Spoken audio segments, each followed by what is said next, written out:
Peace. What's going on, everybody? Give everybody a chance to tune on in before I start building on the topic for the day. Hopefully, everybody is having a peaceful Tuesday thus far. Staying healthy, staying out the way, staying safe, taking care of yourself, and all that good stuff. So give everybody a chance to tune on in before we start chopping it up, before we start building. Y'all know how we get down.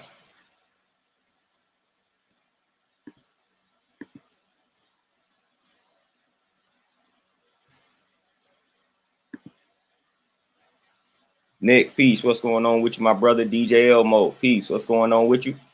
How y'all living? How y'all holding up? Miss Donnie, peace. What's going on with you, Queen? Appreciate you tapping in with me this morning. How y'all holding up? How everybody living? Got some important information to tackle today, man. As y'all can tell by the title of this video, important information. Sweet tea, what's going on? We got to break down the matrix. We got to break down the main portions, in my opinion, of the matrix. We got to break down what we need to do about those portions of the matrix, man, to really liberate ourselves. Miss Donnie, no doubt. That's all we got to do. That's all we know how to do over here. Got to keep dropping the information and inspiration. That's all we know how to do. But we got to break free from this matrix, man, because this matrix has a hold on us psychologically. And like I said, when the form of slavery transformed from the physical to the psychological, the mental, it became a lot more dangerous. It became a lot more dangerous because when it was overt, again, like I said, you already knew what was happening. You already know what's going on. When it's covert, a lot of us are in denial. A lot of people don't think that they are enslaved. And that's what makes it a lot more dangerous. People running around thinking they are not actually enslaved, thinking that slavery is something that doesn't exist anymore. It exists just in a different form. So that's what makes the psychological aspect of slavery a lot more dangerous than the overt physical form of slavery. Magic Realms, peace, what's going on? And we got a lot of different aspects to this matrix that we must break free from. So you can break free from one of them, but you can still be enslaved by another aspect of the matrix. So you can break free from the political side of it, but then you can still be held down by the healthcare aspect of it, the medical industry. So on the political side, you may see the truth, but then when it comes to the healthcare side, you still taking the medicines and things of that nature, eating the wrong foods and all that good stuff. So you still enslaved via the food, via the medicine, via the medical industry. Yet you broke free from the political side of things. You no longer believe in the political aspect, but they still got you enslaved from the foods to the medicine. So we got to break free from all aspects of it. We got to break free from all aspects of it. Trabian, no doubt. No doubt. We got to break free from all aspects of it, man. And I always like to start with just education. I always like to start with education. Education is something that I take personal because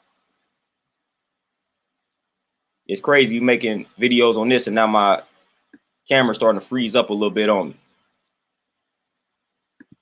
But I always like to focus on the educational aspect of it because I believe, honestly, that's like the main one that causes problems, especially with the Black youth. Putting your child into this educational system in America, like we always talked about or always talk about, it reflects the prison system. And then just the stuff that they are teaching the Black children, man, it's just setting us up for a lifetime of servitude, to be servants, to be employees, to be workers. This educational system is not encouraging us to be liberated, to be self-sufficient, to be owners, to be bosses, to be investors, whatever the case may be. It's not designed for that. Cart, what's going on? Dominique, my brother, what's going on with you? So this educational system was not designed for that. It is not designed for that. Yet we have bought into it that we need to send our children through the educational system in order for them to lead a fulfilling life or live a fulfilling life.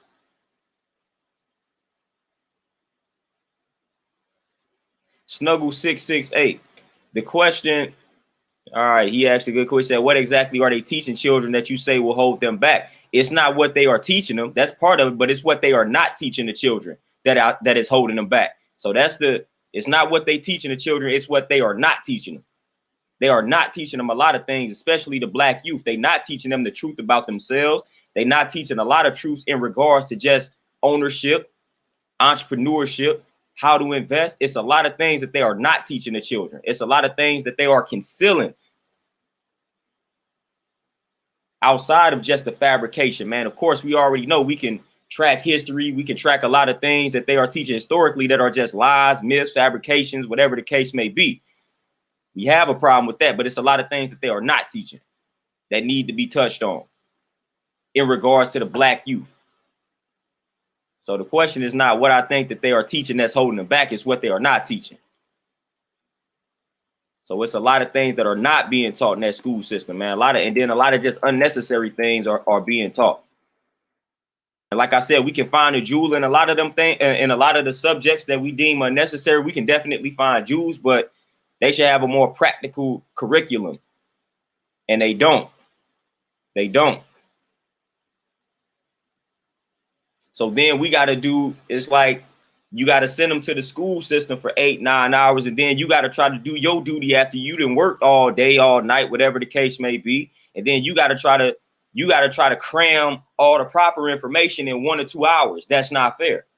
That's not fair at all. And that's what a lot of people say. It was like, all right, you shouldn't leave it up to the educational institution to educate your child. Well, if you sending your child to the educational institution, they're going to have access to the mind of your child a lot longer than you will. You trying to cram all the proper information in about 1 or 2 hours because that's all the time that you have, because you got to earn a living.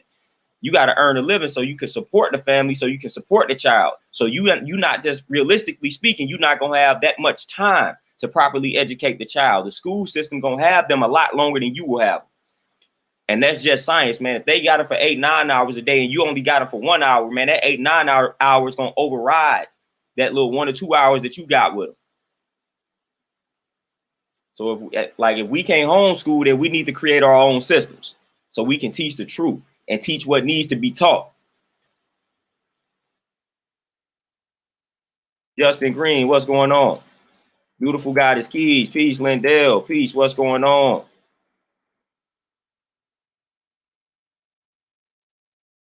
Yeah, Magic Rims, they not teaching a lot, man. I don't even know where to start, man. But they not teaching a lot when it comes to the school system, man. They not teaching a lot.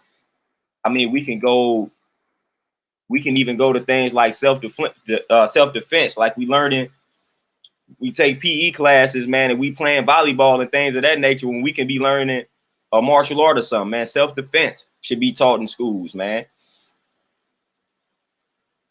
That's just one thing that can be taught that they don't teach, man. Like even when listen, some people learn how to do some of these things in high school, and some people didn't, like writing a check, things of that nature, man. Just dealing with financial situations, man. I didn't learn about that type of stuff in school at all. I didn't learn about some of that type of stuff in school at all until I graduated and had to learn it through trial and error.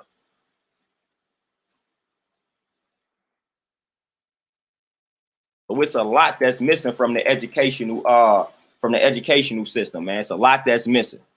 It's a lot that's missing in regards to just liberating the child, man. It's a lot that's missing, man. You got some of these white parents, man, they start early on their children in regards to teaching them the financial literacy aspect, man. They start early. 8, 9, 10, 7, 6. They starting early with the children. They starting early with the seeds.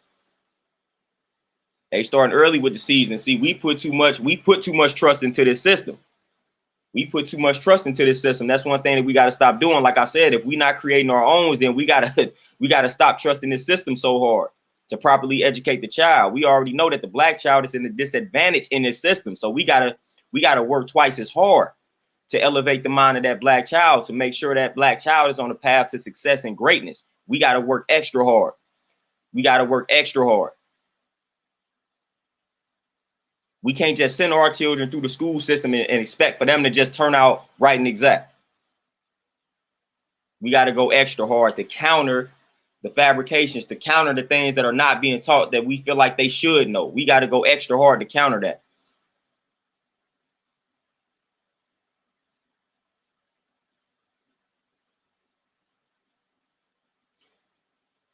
MCJ Rocker, no doubt. Yeah, they definitely intentionally do this. It's done on purpose, most definitely.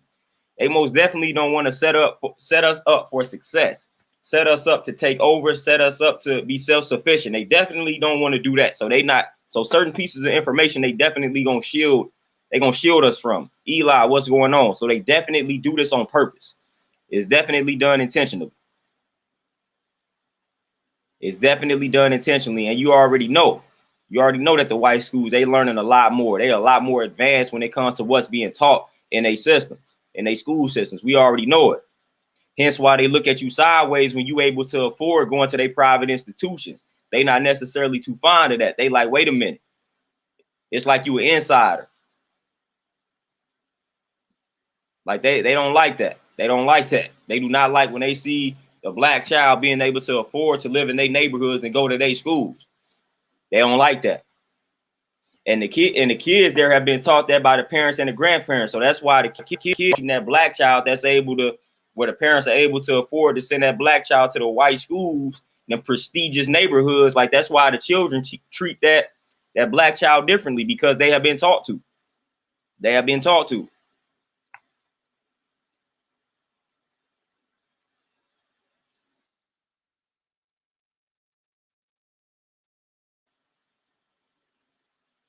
Nick Lewis, listen. This is the thing. You said a brother was speaking to me about how we need to take more responsibility for the education of life to our children. I'm talking dad catching the baby at the time of delivery. It starts much earlier. This the thing about it. It's hard for a lot of adults to properly educate the children when they don't know. So the problem is a lot of adults don't know what to teach these children. That's part of the problem as well. A lot of adults are just ignorant and they lack the proper information. And they lack the desire to acquire the proper information. And that's part of the problem. So we can't teach what we don't know. So we got to learn. We got to value knowledge. We got to value learning. We got to prioritize the knowledge and learning as adults. A lot of these adults are not taking the time out to learn what needs to be learned so they can pass that information down to the child. That's one thing that's also happening. The adults, man, at some point, like I said, you got to adult up and you got to start learning things that need to be learned that can benefit the future generations. Don't just get stuck in your box. You got to go outside of that box and you got to learn some other things, some other alternatives, so you can pass it down to your children. Man, if you believe your way is, if your way wasn't necessarily the correct way, then learn about the correct way. If you feel like it's too late for you to instill the principles that you learn, pass that down to the future generation so it can benefit them. So it can benefit them.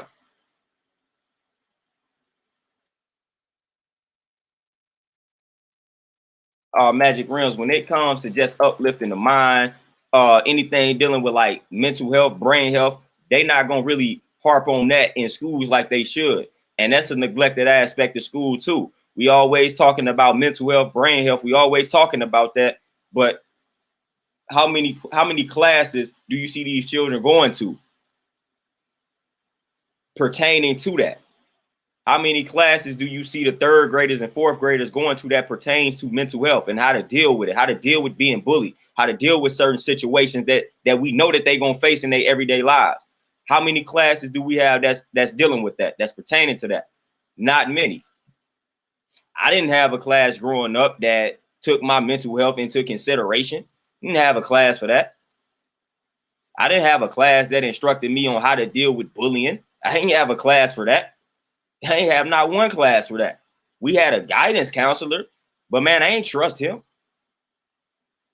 You know, I ain't trust that dude, man. And then you had to go to him for the most part. Like, you're not about to just volunteer this information to that guidance counselor, man. So that, I feel like that is something that they should be more proactive about. Instead of saying, if you have a problem, go to such and such. No, just teach us about it. Just like y'all teaching us about the nonsense, that the little lies and fabrications. Y'all volunteering to teach us that, but when it comes to our mental health, when it comes to being bullied, all of a sudden we just got to come to you all if we experiencing something. No, teach us how to deal with them situations. Create a whole class about dealing with situations like that. That's like you got me in gym learning how to play volleyball, man. Teach me about how to deal with somebody that's bullying me. Whole class for it. that I got to go to every day for a whole semester, for a whole quarter, whatever the case may be.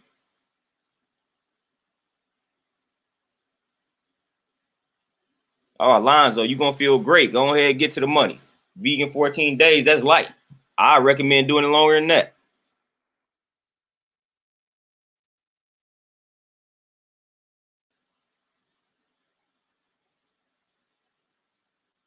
MCJ Rocker, man, credit, spending, just how to build wealth, how to pass the wealth down, all of that. All of that. They not teaching us that. And again, it's hard for some of us to teach that when we lack knowledge on it. So we didn't all went through this same school system, and this same school system has failed us all. So guess what? We passing down that energy to the children. So all we know is the school system, because that's what we have been taught to believe. So a lot of the adults, again, lack the proper information and knowledge on that. Matter of fact, a lot of parents are also responsible for their children having bad credit. We know how that goes. So you got adults out here that starting their children off with bad credit, putting their name, associating their name to certain things, man, creating that bad credit before they even hit 18, causing problems out the gate for the child. Montel, Terenzo, what's going on with y'all? Ricky, Peach, what's going on? Sierra, what's going on?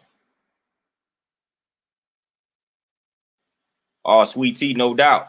They also label a lot of our children as special ed. Sidebar, the schools get more money for special needs children. Of course, so we already know it's a money grab there. It's a money grab, it's money to be made. It's money to be made by diagnosing us with the ADHD and all of that good stuff. And for the most part, that impacts the black boys. We already know how that go. They describe us the medication when in reality it's the testosterone, man. So we not designed to learn in certain environments. So another problem I have with the school system is that the school system is almost like a diet, thinking that there's a universal diet for everybody. No, individuals are different. So the school system assumes that everybody has the same learning style, assumes that all the children have the same learning style, not necessarily correct. So then when your learning style is in opposition to the way that they teaching, then they want to label you ADHD. They want to say you have a problem, you slow, special ed, things of this nature. No, I just don't learn the way y'all trying to make me learn. I got to learn in a different manner, in a different way. Doesn't mean I have a problem, but that's what they make you believe. They make you believe that you have a problem, that you slow, that you not up to speed, simply because your learning style is different from the norm, from the way that they are teaching. And that's messed up. That's messed up. Yeah, Magic Rims, that's exactly what I was talking about. They put them on the medication, and we know the medication is doing a lot more harm than good. So we already know.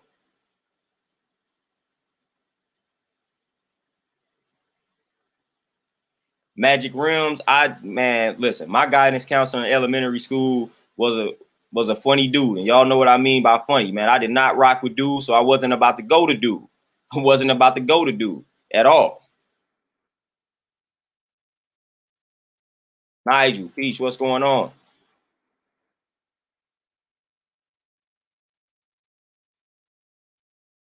MCJ Rocker, no doubt. And a lot of people don't have the luxury. And that's the sad thing about it. Like I said, a lot of the parents, a lot of the adults are lost when it comes to things like the practical things in life that must be taught. All that a lot of them know, all a lot of them know is to go to school, get the education, get the job, work the job 30, 40 years, retire.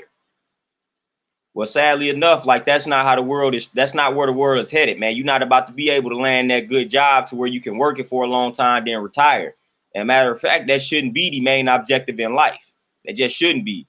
You were designed to do much greater things than just simply go get a piece of paper, then work a certain job for 30, 40 plus years, then retire and try to enjoy your life in 10, 20 years.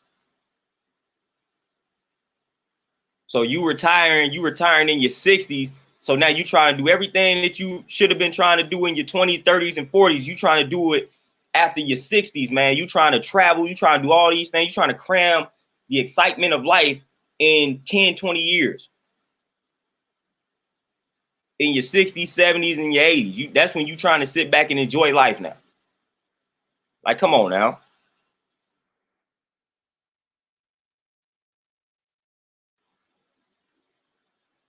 Montel, everything is peace my way. Everything is peace. Lindell, and I don't even have a problem with just living in the now. Because again, even when you ask yourself where you see yourself 5 years from now, guess what? It's a process. So fall in love with the process. So you look 5 years from now and say, all right, where do I want to be 5 years from now? Once you figure it out, then you must figure out the formula. Once you figure out the formula, now you have something to focus on a day-to-day basis. And that's going to elevate you.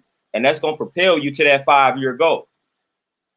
So you don't necessarily want to always lock in on the future. You want to just create the picture. All right, I see myself here in 5 years, figure out the formula, then focus on the formula, focus on the process. That's exactly what you want to do.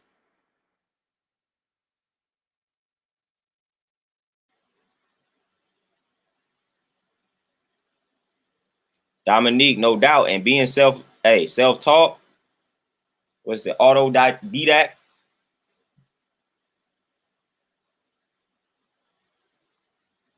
That's the best way to be, man. We gotta teach ourselves. That's what it boils down to, man. That's what I started doing, man. I started just teaching myself. When I wanted to know something, I learned it. I just had to teach myself. Sadly enough, man, if we want to learn some things, that's what it essentially boils down to. That's what it essentially boils down to, man. Just teaching yourself.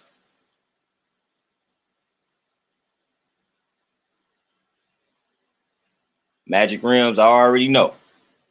You already know. You already know what that medication is doing, what that medication is tampering with. We already know what's going on in that regard. We already know.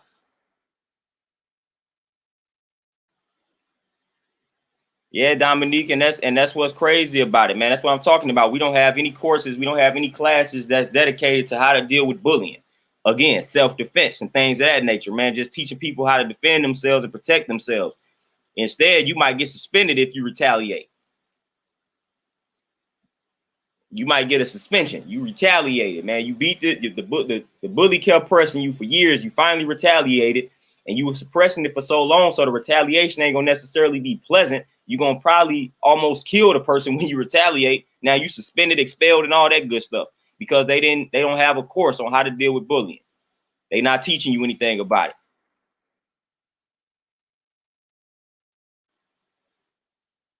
Magic Realms, I'd have had a few I'd have had a few classes on that.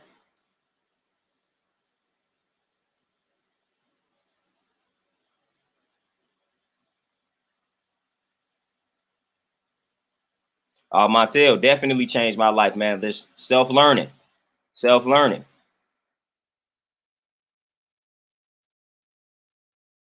Yeah, so the educational system for the most part, it's almost like every other aspect of the system. It wasn't designed to benefit us. So it's one of those things where we just gotta stop trusting the system. The educational system is not going to change to benefit the black youth, to benefit the black mind.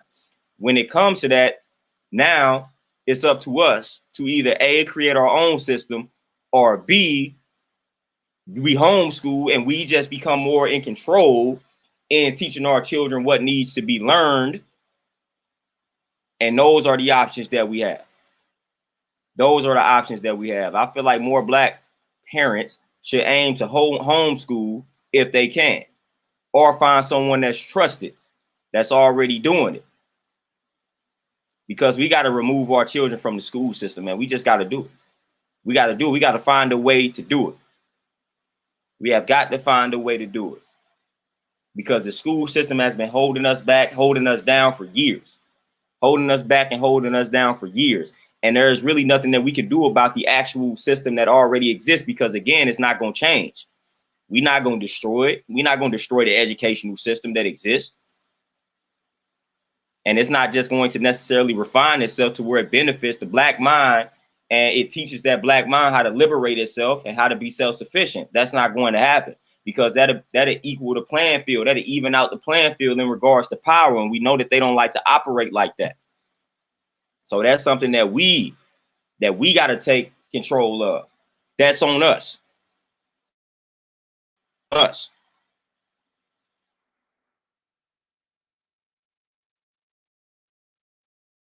Lindell. I already know, like I said, when I worked at the bank, when I seen people and what they was bringing in after dedicating like 40 years to a job, they wasn't making enough they was making enough barely to just pay the rent. They weren't able to buy groceries. That's your reward after working 40 plus years for a job. Like, that's sick. That's sick. And now your health is declining and you barely able to get any other type of job because, again, we know they discriminate against the elderly. So they don't want to give you the job because you old. So now you done dedicated 40 years of your life, 40 plus years of your life to a job. You retire from that job and now you barely making enough to pay your rent. And now you trying to get another job and now they discriminating against you because you old. You useless to them now. You useless to them now. And that's the type of system that we living in, man. I know a bunch of people like that just from working in the bank. I've seen it. I've had some of these older people crying to me on the phone saying they don't know how they're going to make the rent payment. And they still got some of these children out here that went through the same school system that's not getting good jobs. So now they got to help them out. So that's what I'm saying. That's the type of stuff that we passing down. So we going through this system. Then we sending these kids through this system, and these kids are not learning how to be self-sufficient. So therefore, the grandparent or the parent still has to semi-help them out because, again, the system has failed them. The child, the grandchild that went to the schools, they got the piece of paper, but they still can't land nothing to save their life because they trusting in this system to give them an opportunity. And we know that that's not going to happen. We know that that's not going to happen.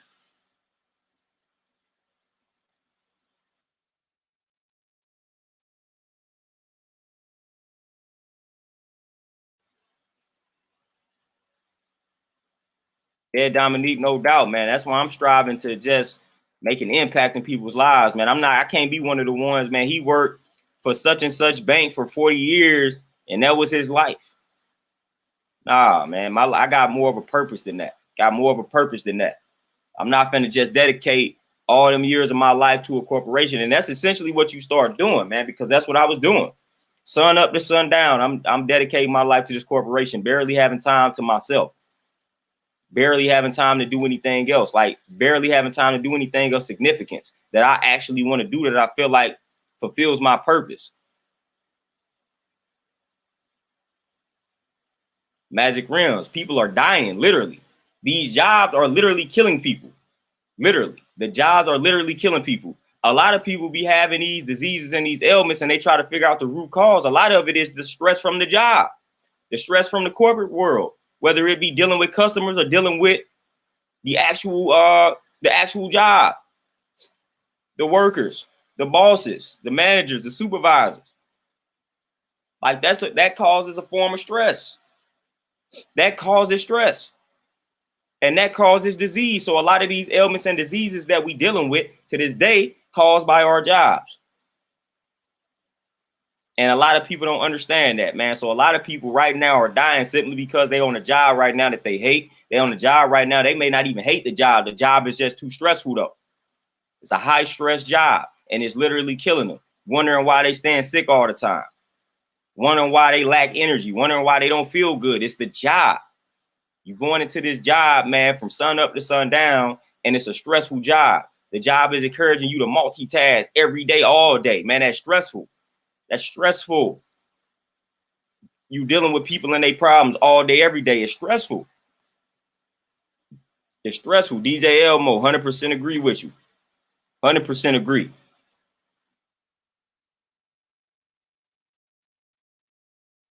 100% agree. Oh yeah, it's stressful out here, man. These jobs, things can get stressful. Things can get stressful, man. So when you on them high stress jobs, or you wonder why your health is declining, and you wondering what you need to do to have some energy and things of that nature, man, the best solution may be for you to remove yourself from the job. You can eat as healthy as you want to eat, man, but if you continue to go into this stress-filled job, that's not going to do anything for you.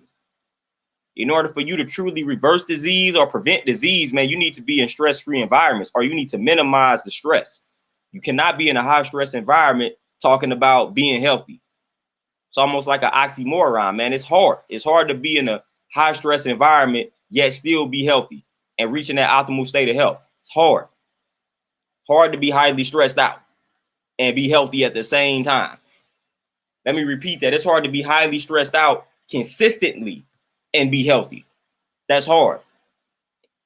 That's hard. You highly stressed out on a consistent basis, chances are you not healthy. Chances are your immune system is not the greatest. And that's just a fact. That's just a fact, man. So we gotta take over the educational aspect when it comes to the children. We got to start teaching them the truth, and we got to start teaching them the practical things to help them survive and thrive in life and become self-sufficient. They shouldn't be solely dependent on corporate America to earn a living. Listen, they got to learn a skill, a trade or something. So if this job lays them off, then they have something that they can do, that they can fall back on. Teach them how to cut hair or something. Teach them how to do carpentry work, electrician, something. Learn how to do something to where if the corporate world fails me, I know how to do this and I can always fall back on this. That is important. That is important. Plumbing, something, man. Just learn how to do something outside of the corporate world. If you're going to send your kid through the corporate world, man, they should learn how to do something outside of what it is they already do if they stuck into the corporate matrix, so they can fall back on it, or they can do it on the side. And then eventually that side hustle can take over and become the main hustle.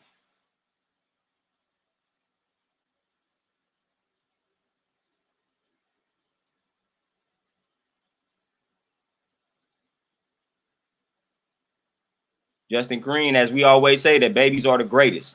So they definitely the wave of the future, and we definitely got to teach them what's right and exact so the cycles can be broken. So the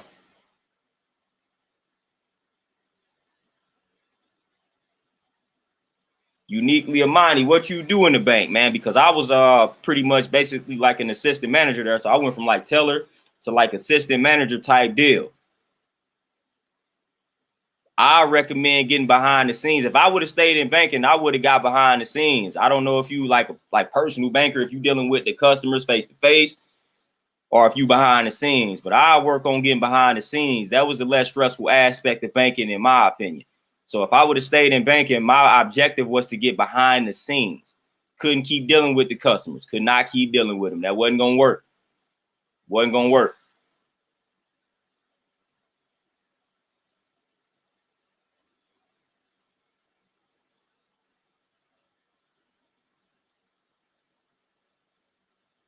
Uniquely Amani. So you in the loan servicing department. So it depends on. Wait a minute, what you say? You said just not to overwork myself, but also trying to better my current situation. Man, I forget loan servicing, man. I forget because I talked to some people in the loan servicing department. I don't know what departments you want to strive to get into, because that's one thing that they asked us too. Like I wasn't necessarily too fond of a loan department. I wanted to get into man, what was it? I had the name was at the tip of my tongue, man. I forgot what it I forgot what it was called. The department that I wanted to get into that I figured was less stressful just off of me associating with people. Loss prevention. Like I wanted to get into loss prevention because I chopped it up with a few of them, and that seemed to be the less stressful department for me. So I was trying to make my moves to get into the loss prevention, and I was making my connection. So I was becoming cool with the people that you needed to become cool with. So I was infiltrating the system in a way. So I was getting in the good graces of the right people so I could get into the department that I wanted to get into. So I was either gonna get into like loss prevention or like something with business banking, because that's something that I was knowledgeable in and I felt like I was pretty good at.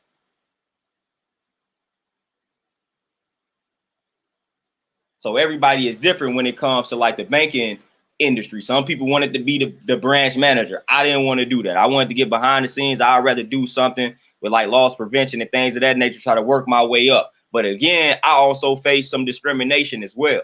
Hence why I left the industry. I also faced some discrimination. Like they won't admit it, but I faced that discrimination. So when things get like that, then I get up out the game. I get about the game. Y'all know how that go. Overworked, underpaid. They want you to do other jobs, and they're not trying to give you that position, that label, and they're not trying to pay you accordingly. So I walked into situations like that.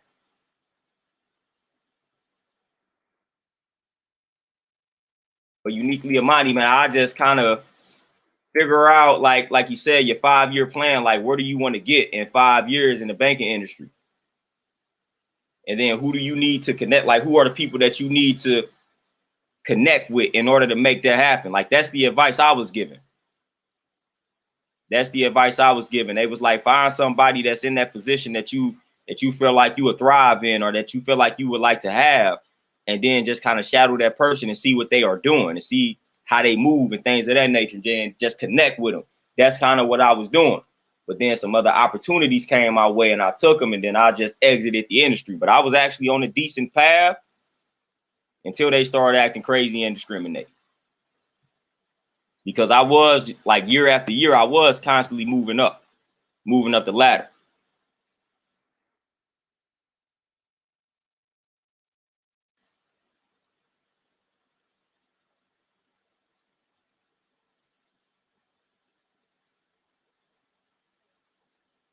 Nick Lewis, I'm already knowing, bro. I'm already knowing. When the stress levels are high, man, like, that's when we become emotional eaters. That's when we become emotional eaters.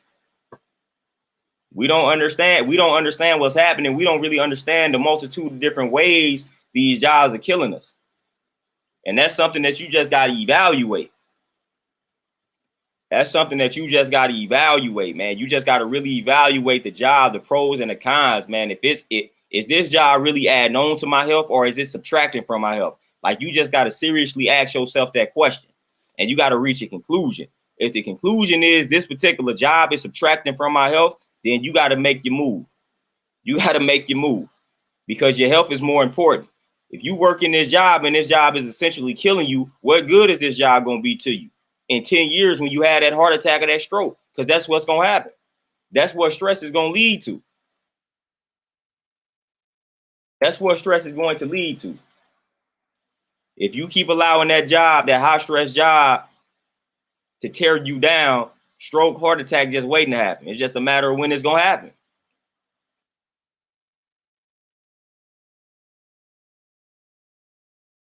Like, I don't recommend working anything. For one, if you wake up every day dreading going into the job, time for you to work create your exit plan and get out the game. If you wake up every day like, man, I can't stand going to this job, you wake up every day just hating it, create the exit plan.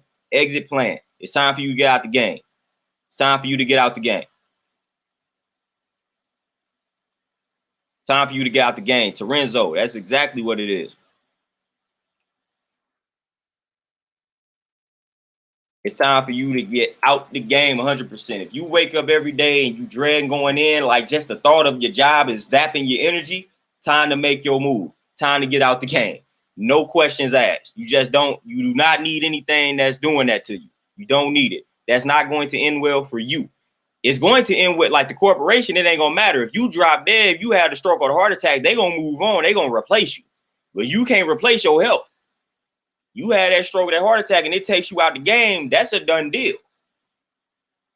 You had that stroke, heart attack, and it takes you out the game, the corporation just going to move on, replace you with somebody else, and probably going to pay them a lot cheaper. They not going to care. So again, you got to prioritize your health, because they not.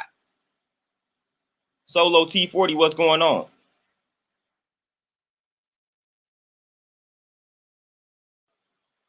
Magic Rim, that's why most people stay at them jobs. It's that fear. It's that illusion of security. It's that illusion. It's that illusion of security that really don't exist. But I don't have time for that, man. I done seen too many people. I've heard too many stories of people basically dying on the job, and the job really not caring about it. The job more concerned with replacing them, opposed to the situation, the person dying, or the health of the person if they didn't die. So we ain't got time for that. We ain't got time for that. Solo T40, exactly. We ain't got time for that. These corporations don't care about you. You pass away on the job, man, they not gonna care. They not gonna care. They just gonna replace you. They gonna move on. Ishmael, what's going on?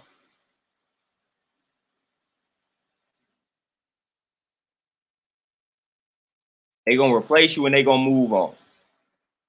And that's it. So now we done built on it. We done built on the educational aspect of it.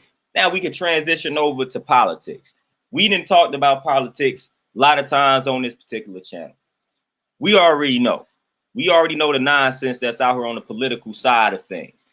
But with that being said, we still got plenty of us that are lost, that are blind, that still blindly follow politics to this day. We can speak the truth about this system day in and day out, yet we still gonna remain blind on a massive scale to the political agendas that are out here. We still gonna go out there and vote. We still gonna go out there and listen to these politicians debate. We still gonna believe everything that we see on a political level. Still gonna do it. The masses are still going to fall for the trick knowledge. We still gonna actually believe that these Democrats and these Republicans hate each other. When the cameras are off and the doors are closed, Republicans and Democrats are all cool. But we still believe that the Democrats and the Republicans, they don't like each other. They out here debating. They can't stand one another. No. We have got to wisen up when it comes to politics. We have got to wisen up.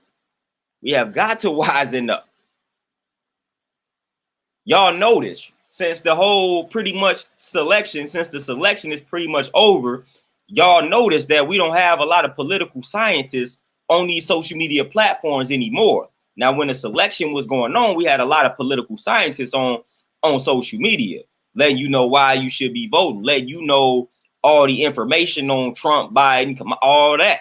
So people was out here knowledgeable on politics a few months ago. Now that's out the window.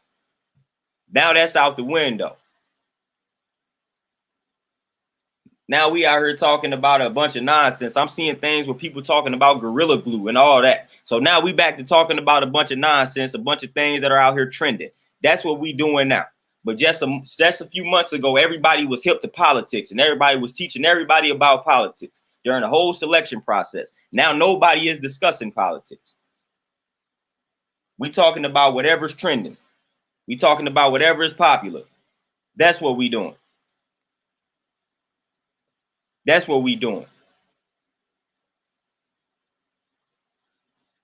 We just keep falling for the okie doke on that political level, in a political realm of things. Our magic realms, man, you could essentially argue that everything is political. They have made everything political. Everything has an agenda to it. Everything has become political. Everything, any and everything that you look at got some type of political aspect connected to it. Everything. They have made everything political, from the movies to the games to the music to the anything, any and everything. Any and everything is politics. That's why when a lot of people look at me and say I don't get off into that politics stuff, man. Yes, you do. You do it subconsciously. You do it unconsciously. You getting involved with it. You just don't know how you involved in it. You just don't know how you involved with it. But trust me, you involved with politics because they have made everything political.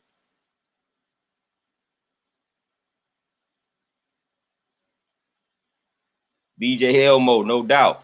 You're just over broke. Trading your time for money. Wealthy people tell you rule number one, never trade your time for money. That's the first thing they tell you when you start studying the wealthy people.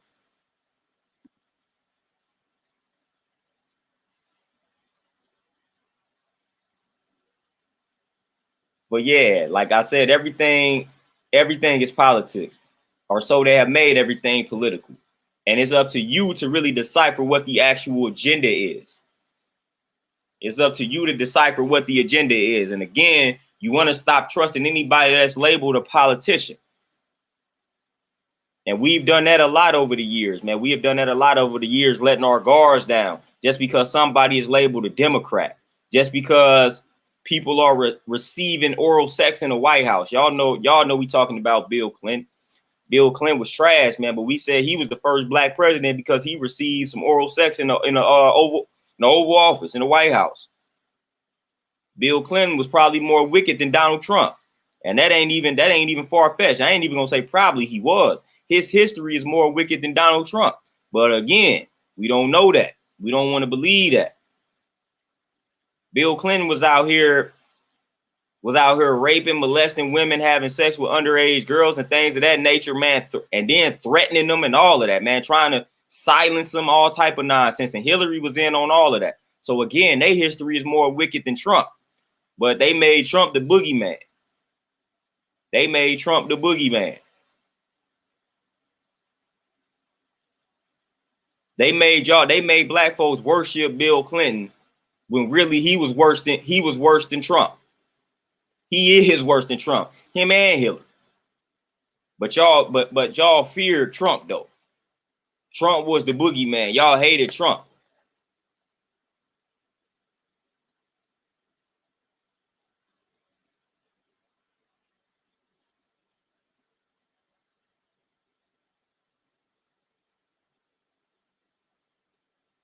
Terenzo, no doubt. A lot of things have to be rewritten.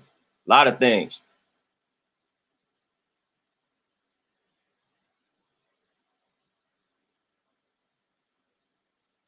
Magic realms.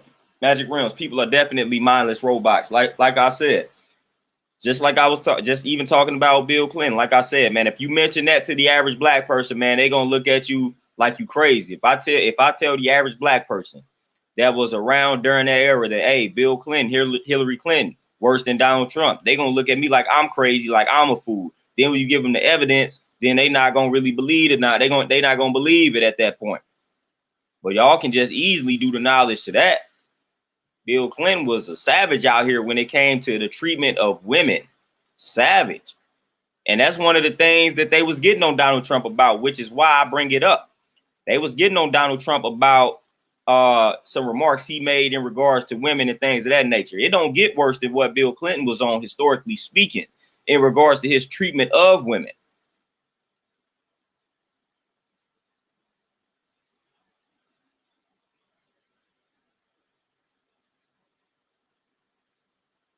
So that's something that, you know, that's how they get us on the political level, man. But they made us fall in love with the dude. They made us fall in love with the dude. To this day, a lot of black people still love Bill Clinton, still rock with Bill Clinton, still fool with Bill Clinton. No matter how much evidence you give them, let them know that this cat is wicked.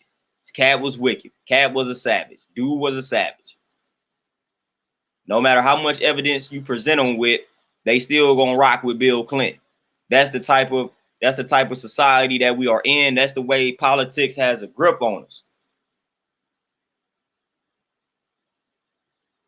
Hey, DJ Elmo, that book is peace. Yeah, that book is peace. But that's the way they get that grip on us, man. Grip on us. They didn't gave us these labels, political labels, Democrat, Republican. So anybody that's associated with the Democratic side, we view them as good. Anybody that's associated with the Republican side, we view them as bad. That's how they do it. That's like divide and conquer. When at the end of the day, for one, you're gonna have good and bad aspects on both sides. So just because somebody represents a Republican side, don't necessarily mean they are totally bad, and vice versa for the Democratic side. But they didn't gave you the two sides, and you didn't label one side good for the people, and you didn't label one side bad, not for the people.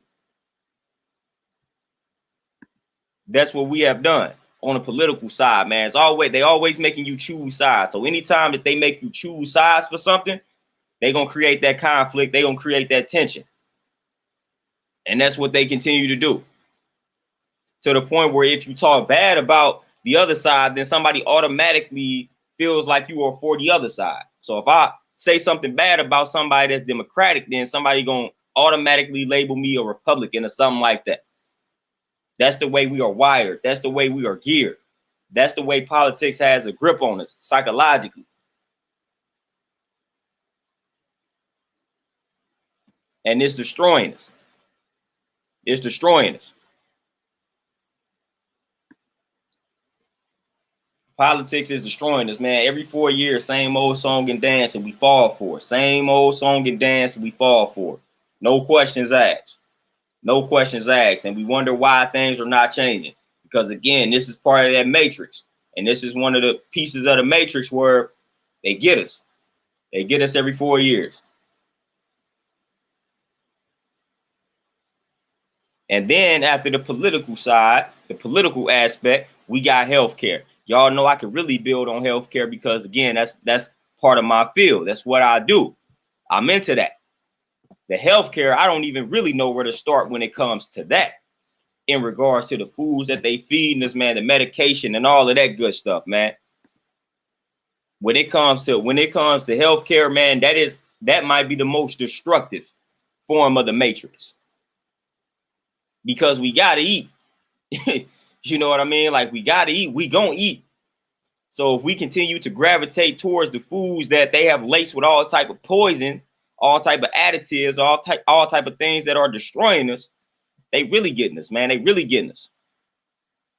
They lacing the foods with all type of additives that alter the DNA and things of that nature, man. That's really destroying us. That's tearing us down. That's killing us. And yet they have made us addicted to these foods. They have made us crave these foods. They have created that desire for these particular foods. It's hard to beat that. It's hard to beat that, man. You've seen people try to beat addictions to drugs like cocaine, crack, whatever it is, just alcohol and all of that, those substances. Man, food is a drug too. Food is a drug too. You don't believe me? Try to break that addiction to the cheese. Try to break that addiction to the meat. Try to break that addiction to the refined sugar. Try to break that addiction. You're going to experience withdrawal symptoms. If you used to consuming fast food every day, you addicted to the fast food. If I tell you to go without that fast food, man, you're going to experience withdrawal symptoms. You're going to do it. You're going to do it. If I tell you to lay off the cheese for a week or two, and that's all you consume every day, all day, you're going to have withdrawal symptoms. It's going to be hard for you to do it. And you want to sit up and criticize the so-called crackhead. Well, you a cheesehead because you can't lay off the cheese. You can't lay off the cheese, and that cheese is doing you just as bad as that crack is doing. And that's not something that's something they don't want you to know. That's something that they don't want you to know.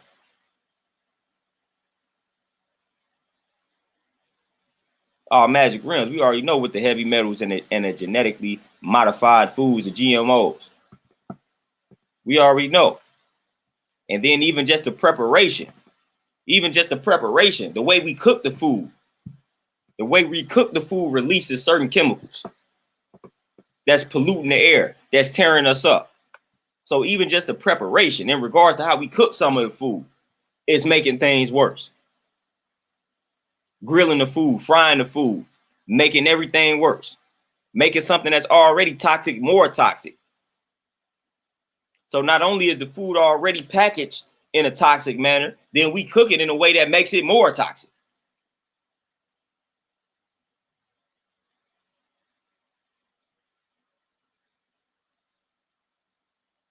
Makes it a lot more toxic. So at the end of the day, like I said, man, when it comes to healthcare, we got to break those addictions. We got to break those addictions to the meat, to the cheese, to the dairy, to the eggs. We got to break those addictions because those things are killing us. Those things are tearing up the immune system. Those things are not building us up. And then we got to start studying things on that vitamin and mineral basis to see what it is that the body needs and make sure you are eating the proper foods to get the proper vitamins and minerals, to make sure you are functioning properly. And it's not really hard. Not really hard. It's not really hard to get exactly what you need, especially from the plant-based foods, man. The plant-based foods have all the vitamins and minerals in abundance. Easy to get it. Easy to get it out here. Easy to get exactly what you need. That plant-based lifestyle, man. But the meat, cheese, like the dairy products, the eggs, all that, it's killing us. Killing us. Killing us softly, killing us slowly. Some of it is killing us fast, depending on your body type. Depending on the body type.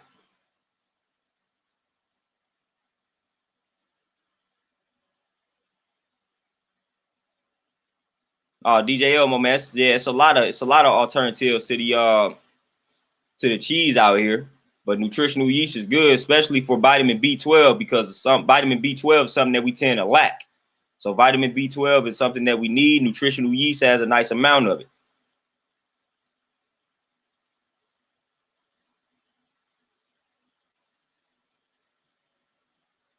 Lorenzo, appreciate that donation. And he got the life hack. as he calls it. Every 4 years, 4 years is the 4 pillars of just us, which is what they call justice, which is how we break that down. Just us, just ice, and all that.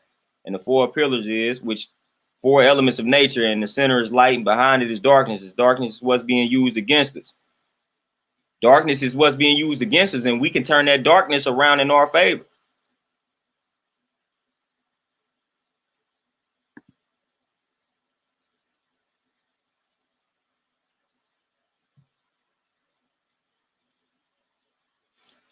DJ Elmo, Flint, Michigan water is all bad, and a lot of our tap water is laced with a lot of like antidepressants and all type of medication that they made its way into our tap water and the shower water. So the shower water can be toxic, and your tap water is trash. You know, it's literally toxic medication, traces of it found in the tap water, found in the shower water. That once it hits the skin, guess what? It's gonna make its way inward, and it's negatively impacting you. It's destroying you.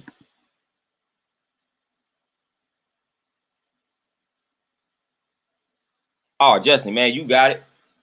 You got it. It's mental. It's mental. You got it.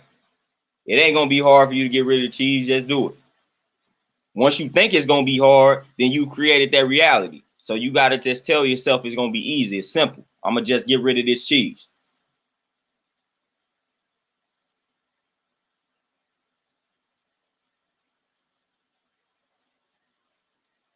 Hey, Joe Moms, that's that's good right there. That's good. That's good advice. That's good advice. That's good advice. And then, like they tell you, man, if you look at the back of the food, look at the back of the food. If it got more than 4 ingredients, for one, it may be a problem. But if it's got something on the back that you don't know how to pronounce, don't eat food with it. Don't eat food with it. So once you look on that back and you start seeing a bunch of names that you can't pronounce, it's like, all right, we're gonna put that up. Oh, this thing got more than 4 ingredients. All right, we're gonna put this up. We ain't gonna rock with it.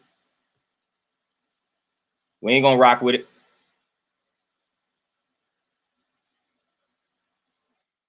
You know, Magic Rims, you know what's crazy about fluoride? The crazy thing about fluoride is that it's a lot of information out here that actually tries to justify the usage of fluoride. They try to tell you about the benefits of fluoride. They try to tell you that you need fluoride for healthy teeth. So it's a lot of people out here under the impression that you need fluoride. So that's what's crazy about it. So at the same time, where we got stuff that's destructive out here, they people paid to put out misinformation, telling you the benefits of something that's destroying you. So now you confused. But since they got some prestigious label, guess what? You're gonna trust their word. Because they doctor so-and-so and they telling you that fluoride is good, so you're gonna believe them, opposed to the regular Joe like me and Magic Realms telling you, hey, fluoride, no, fluoride is destructive. You're gonna listen to Dr. Williams out there. That's who you're gonna listen to, because you attach to the status, you attach to the label.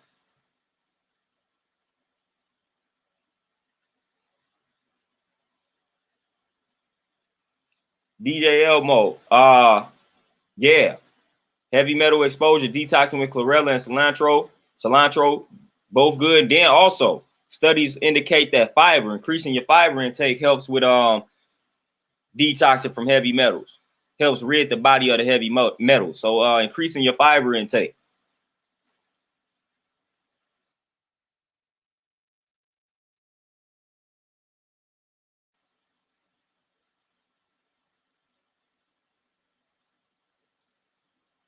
Dominique, no doubt, they all cool. They all cool behind closed doors, and they don't want to tell you that. B Monty, what's going on?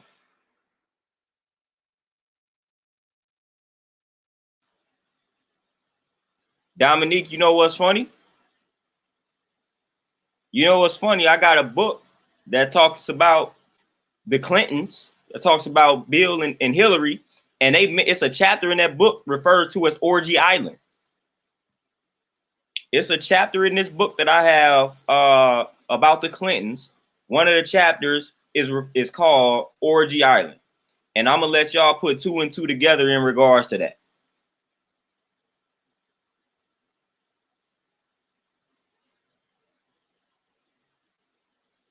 It has to do a lot with Jeffrey Epstein and Bill Clinton's relationship. But the Orgy Island, which Bill Clinton was a part of, having a ton of sex with underage girls. Like, so it's funny that you mentioned that, Dominique, because I legitimately got that in the book right now. Legitimately. Joe Mons, and that's the thing. If out of mind, out of sight. So if you don't buy it, you're not gonna eat it. And that's why I tell people all the time, just don't buy it. Just don't buy it. That's one of the easiest ways to combat a lot of these situations, the dietary situations. Do not buy it.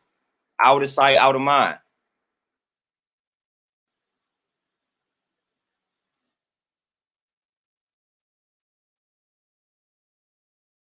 On the sea, peace, what's going on? Magic Rim, yep.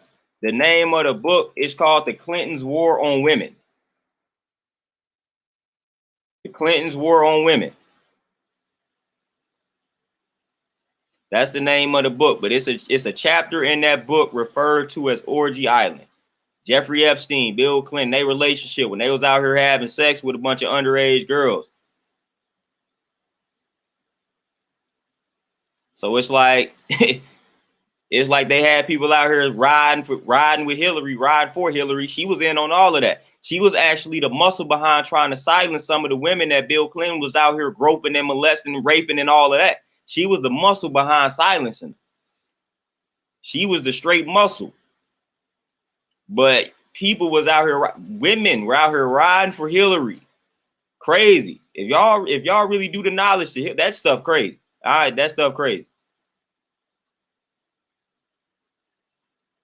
That stuff was crazy, man. Hillary was a straight muscle. She found out what happened. Instead of her consoling the women, she went to them women like, hey, you better not say nothing. And if you do this, what's going to happen to you? You better take this money, be quiet. Or you just better not say nothing, or we going to hurt your family. We going to hurt your children. We going to send them people on you. So that's what's crazy, man. Hillary was out here enforcing. She was out here to muscle. She was out here to muscle behind all of it. So that's what's crazy about it. And these women was out here riding and dying for Hillary. And her history way worse, way more wicked.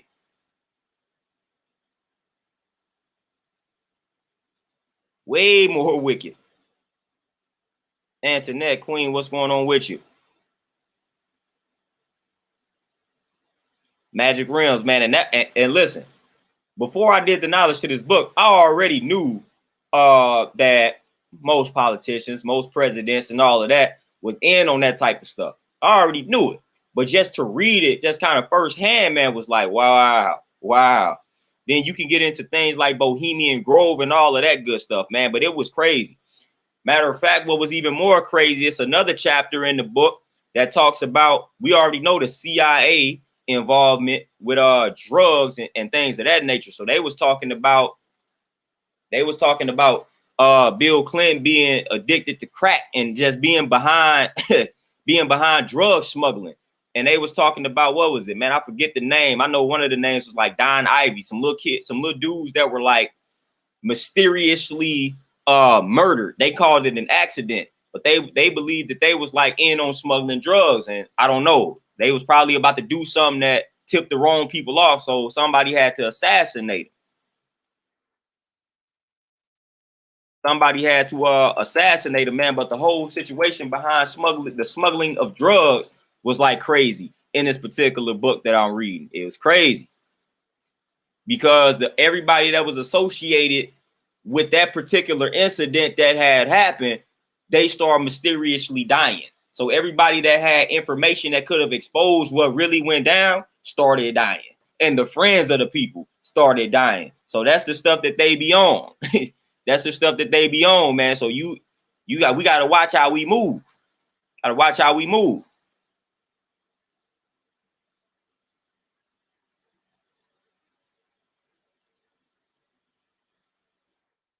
Oh, Antoinette.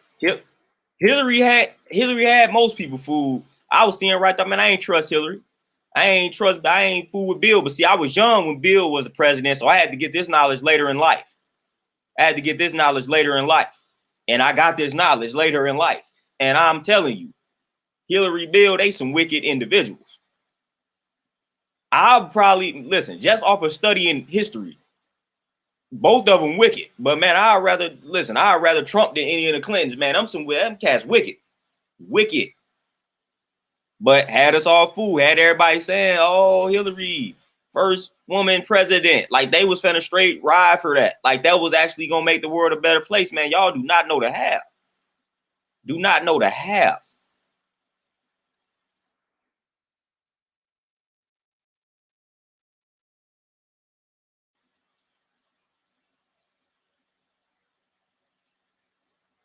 Oh, Nick, no doubt. And they was coming out a lot back then, like right when Hillary was running and all of that, but they was getting silenced again. They was getting silenced again. That's what was happening. That's what was, and look at it. You got people like, Bill Cosby. He did what he did. He didn't do what he did. However you want to roll on that situation.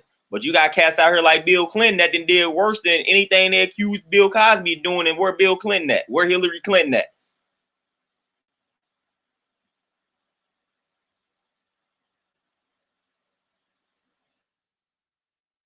This book this book goes in. Like the book goes in on the cleanse, and then I mean you could just do the knowledge to the information that's in the book, and it all adds up. So that's why I was like, okay. And I was reading this book. So this book is actually like I was reading this book right around the time where Hillary was running. So I had to do the knowledge to it. I was like, man, let me grab this book. Let me study the cleanse for a minute. I already knew a lot of things about them, but I'm like, let me really start studying them. And that's what I started uncovering. That's what I really started uncovering. And it's wicked out here, man. Like I said, the history is wicked. History is wicked.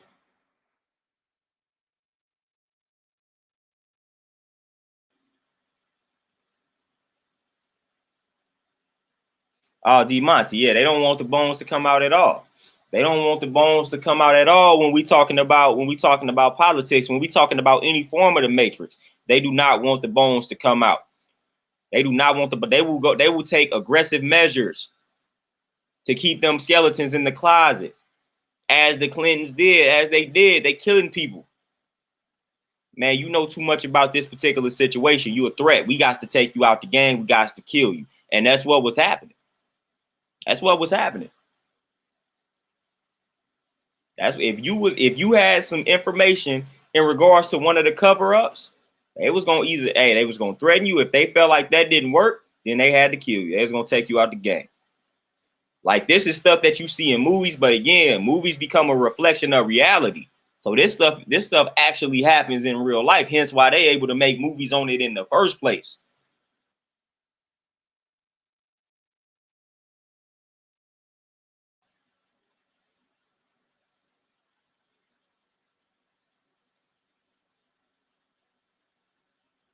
Dominique, man, this book talk about Hillary, man, the people that work with Hillary for Hillary, man, they was talking about just how evil she is, how foul her mouth is, et cetera, et cetera, et cetera. Man, they was like, listen, this lady had the most foul mouth they had ever heard. But when the cameras hit her, then all of a sudden she turned on that little sweet voice, sweet face, whatever it is. But they was like, when them cameras off, man, they say that is one of the most disrespectful, foul mouth individuals on the planet.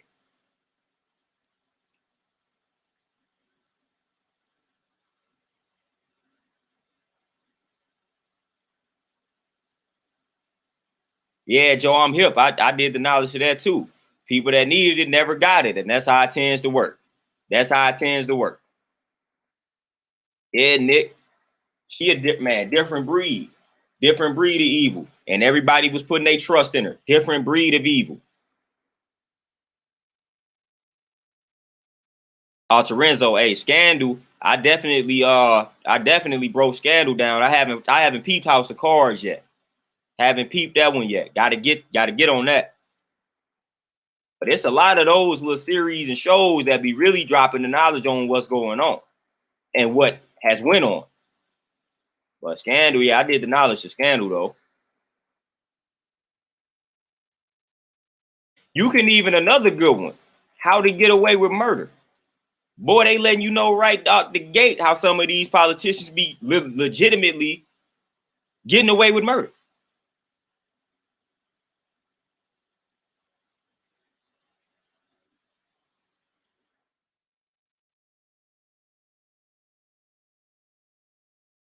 Oh, Snuggle 668. I think you may have mistaken something because I'm not blaming her. We acknowledging her reality. We acknowledging that.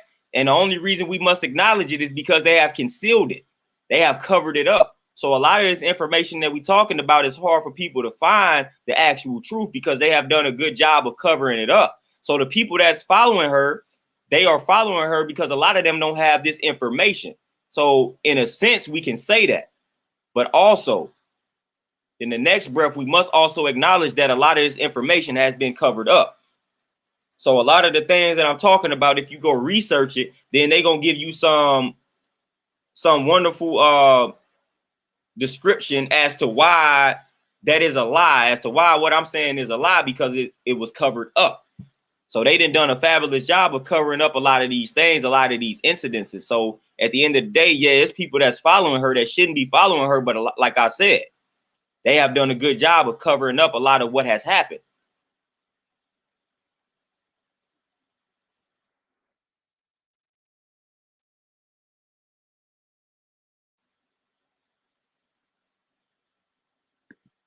Oh yeah, Joe Mon said it was a war on single moms who were far from perfect, but had been holding it down before welfare reform, and that's an actual fact. Hey Rayshawn, listen, How to Get Away with Murder, man. I'm telling you, I mean, out the gate, it's really letting you know how these people be getting away with murder, like for real, like legit. This is how to do it. This is how they doing it. And they throwing it right in your face. Like, this is how you do it. This is how you get away with murder. These people that be working in these law firms, all of that, these politicians that be connected to them, these politicians getting away with murder. It happens. And that's exactly how it happens. Yeah, Antoinette, we write it off as entertainment. We be like, oh, it's just entertainment. No, that's a reflection of reality.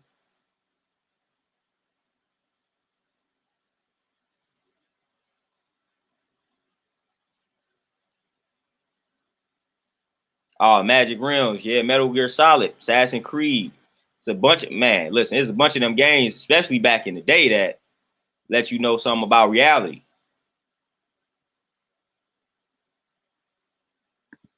Terenzo, no doubt. No doubt, man. You pay attention to a lot of these shows, man. You're gonna get a lot of Jews. Gonna get a lot of Jews. Matter of fact, you can probably predict what's about to happen if you pay attention to the right show. It may tell you exactly what's about to go down, what's about to transpire. All you got to do is really pay attention. And sometimes you could just actually study what's going on, and then you can create your own prediction just based off of studying the patterns that are currently underway that have been happening in the past that's leading up to now. It's not hard to determine and decipher a lot of what's about to go down when you just pay attention. You just focus. Just focus and pay attention and connect the dots that's out here.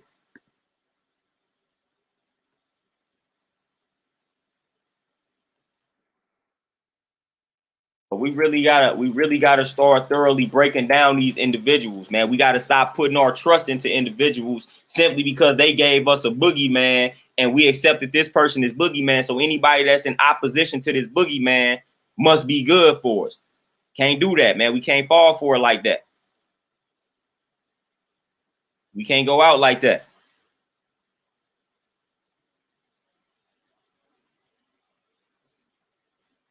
We can't go out like that, man. We gotta stop doing it. And we did the same thing with Joe Biden. But this time, big difference is, man, a lot of people was really trying to educate these folks who was riding for Biden about the truth. People just ain't want to hear it. Because again, like I said, he was made to be the boogeyman.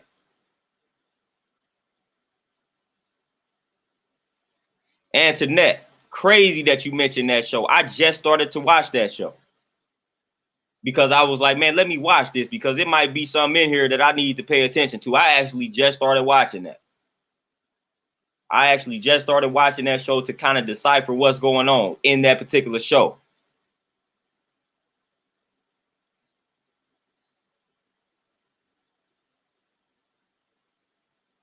Yeah, Nick, that's what they hit you with. That's what they hit you with.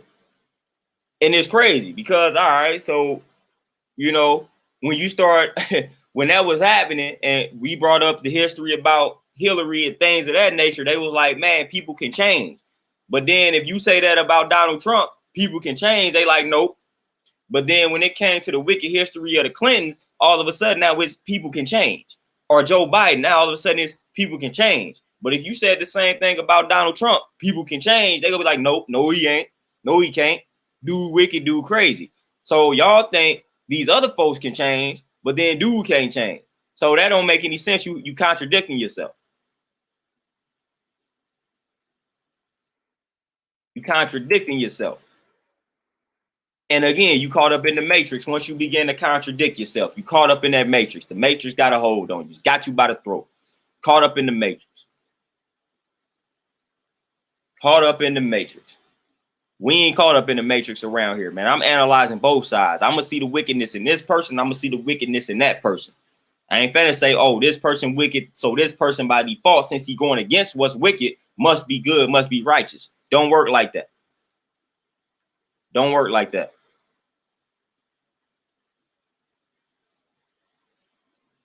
Don't work like that at all.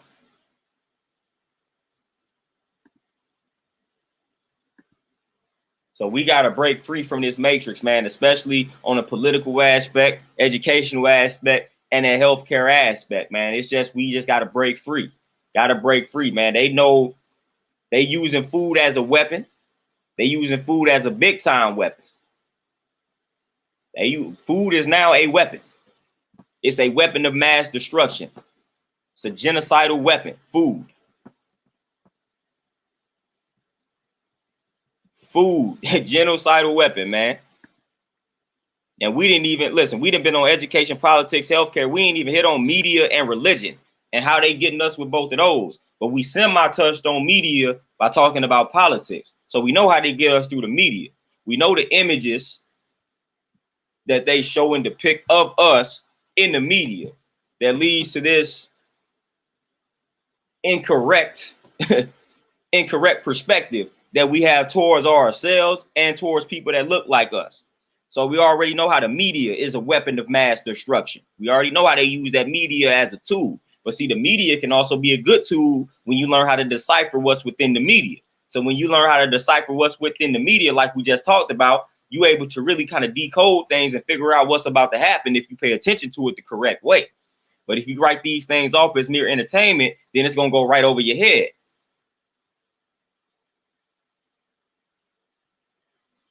And to that, and that's what it's all about. That's why we talk about being righteous. Because it's really, that's who we really fighting against. The wicked individual, the wickedness that's out here. And that's why I tell people too, when it comes to my black people, like we got enough things out here that tear us down, that strives to destroy us. So we need to stop doing that to ourselves, doing that to one another. We already got enough things working against us.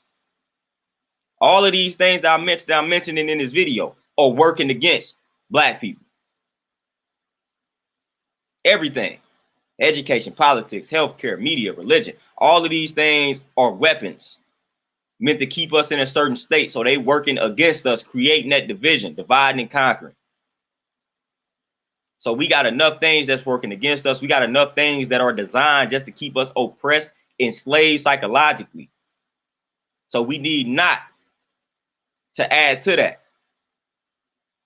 Even though we know via the Willie Lynch letter that was also part of the agenda to create that war amongst us. Matter of fact, that's the main portion of the war. The dysfunction of the family, the dysfunction of the village. Matter of fact, killing the village mentality. We are what we at now, I for an eye, 2 for a 2. So we done took the village mentality and we done made it individualistic. So we no longer see ourselves as a village. Our ancestors, it takes a village. That was how our ancestors saw it. We didn't went away from that. Every man for himself, survival of the fittest. We ain't looking at things through that village mentality, through that village scope anymore. We have abandoned that village mentality. We have abandoned it.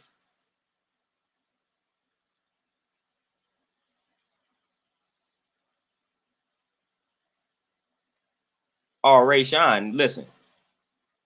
When it comes to that form of power that they are after, when it comes to that form of power that they are after, that these elite the so-called elites have, like, yes, you have got to be one wicked individual for that form of power. But you can also get power in a righteous manner. And that's what we got to demonstrate and show people. There is a way to have power and exercise power in a righteous manner, which is one of the reasons why a lot of people don't strive for wealth, because they have us falsely believing that with power comes corruption, because we looking at power from that angle. We looking at power from their angle. No, it's a way to have power and be righteous. It's a way to have power and be righteous out here. So power doesn't necessarily corrupt. Again, power is something that's neutral. They have took the power that they have and they have used it for corruption. But you can take the power and you can use it for righteousness.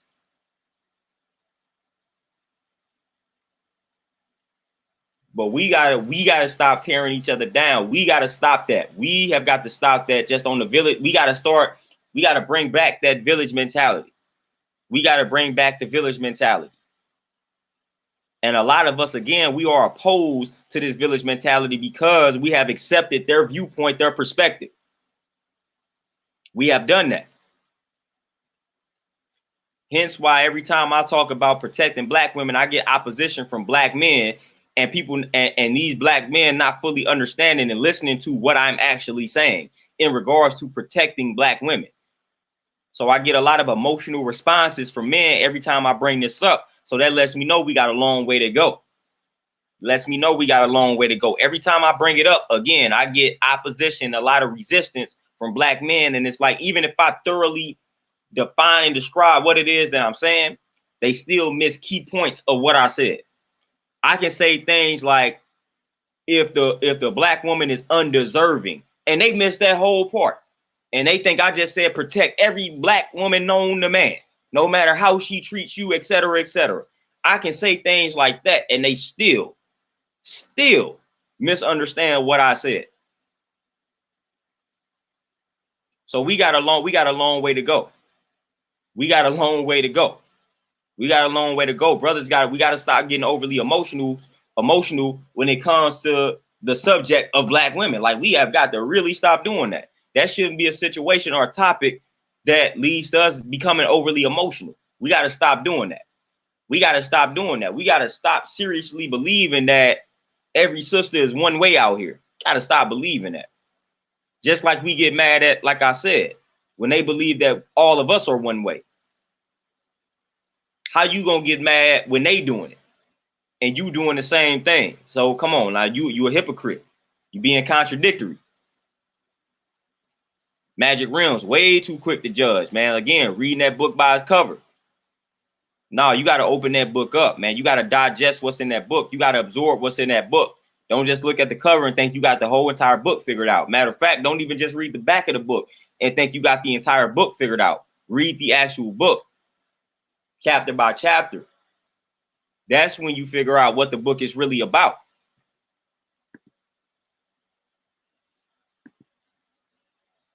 So we get overly emotional, man, when it comes to that particular subject, man, and rightfully so, because we didn't all had those type of experiences out here, man. We didn't all have bad experiences.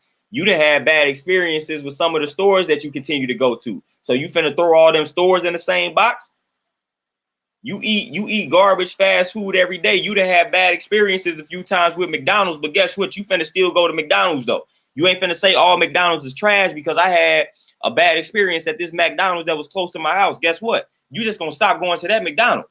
You gonna go to another McDonald's because you so addicted to the McDonald's. But then when you have a few bad situations with these sisters or these brothers out here, you want to lump them all in the box. You want to lump them all in the box. You went to that grocery store, man, and you had got that one rotten apple. You finna now say all apples are bad. No, all apples in this grocery store are bad. No, you not. You finna say, man, I just got that one rotten apple. You may go to another grocery store, get you some more apples, but you ain't finna look at all apples as being rotten.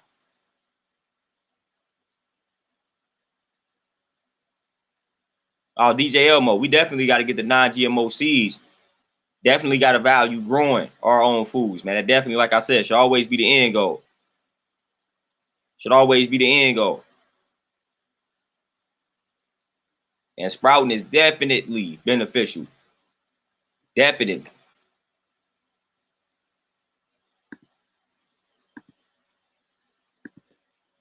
All magic realms. Yeah, they forget the people that they attract in their life is a reflection of their energy and what is going on in the inner world. No doubt about it. 1,000%. 1,000%. 1,000% right and exact. Like I said, we just gotta stop lumping each other in the box. We all we got at the end of the day. We all we got. Gotta realize that reality. We all we got. We are all we got. We gotta realize that reality. We got enough forces working against us.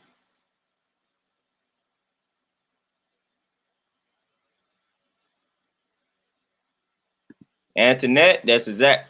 Yep. I'm gonna put that on the screen, let that marinate. Exactly what I'm saying. I don't understand it.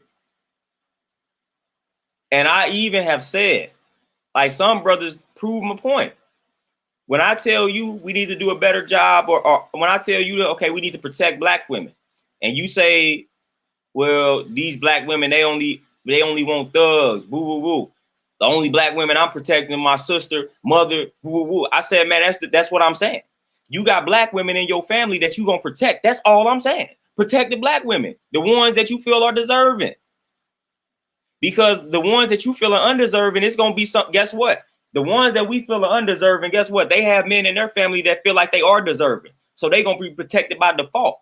So just look out for the black sisters that you feel deserve your protection. Obviously, you can't protect all black women out here. That is impossible. Protect the ones that you feel deserve that protection. Protect the ones that you feel need that protection. That shouldn't be met with opposition. I don't want to hear. I didn't ask you, what do you feel like black women are attracted to out here? That's not what I said. I didn't ask anybody that. And some of you brothers need to stop making that comment, man. I just had I just saw a situation. I saw a situation where, listen, all right, I think this girl, she went to my high school, but she went after me, so I never met her. But it was a situation where it was Super Bowl Sunday, and this young lady, I think she was what, 26. The boyfriend was 24. They was in an apartment. It was her, the boyfriend, and her mother, the girl's mother. Well, this dude then up and went crazy and then shot and killed her and her mother in the apartment on Super Bowl Sunday. Then shot and killed himself. Now, this ain't no situation where a girl is attracted to it. This dude ain't had none of those thug-like tendencies. This dude just went out and snapped, and he just shot and killed everybody in this apartment. Then shot and killed everybody in his apartment. Come on now. Come on now. We got grown men out here shooting and killing young lady and the mother. Now, at what point are we condoning that? That's tragic and that's nonsense. That's nonsense. That's nonsense. And this just happened. This just happened. And people wonder why I'm sitting around saying, hey man, we got to do better. We got to do better.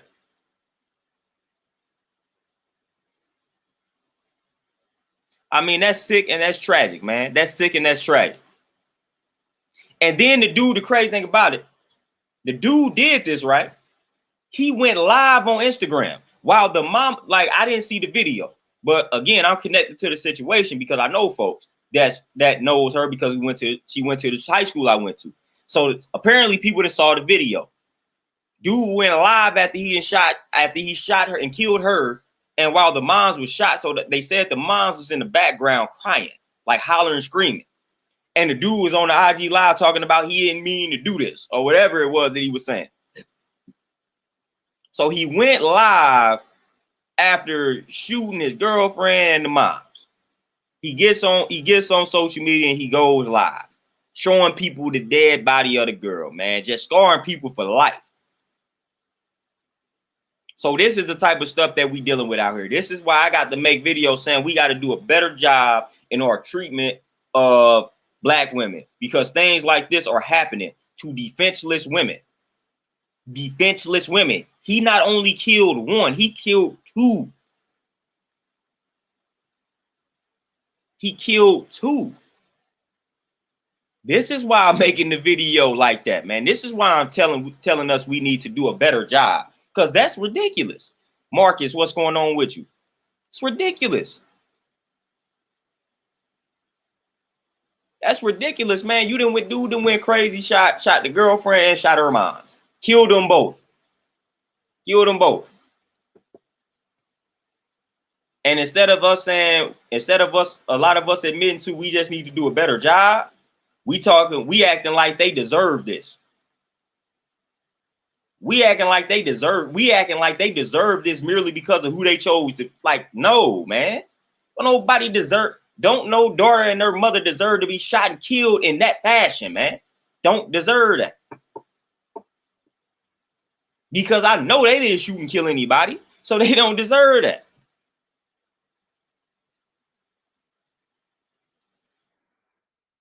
Justin Green, I remember that. Dude who killed his mom because she said he was lazy and needed to go get a job. Come on now.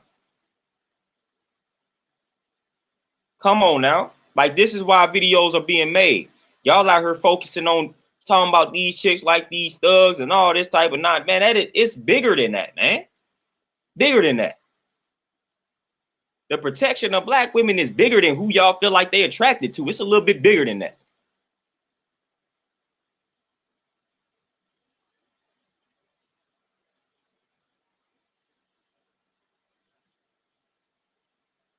Dominique, and that's what I'm saying, man. Like, on top of just being naturally strong, and like on top of that, why are you shooting? Like, why are you doing that?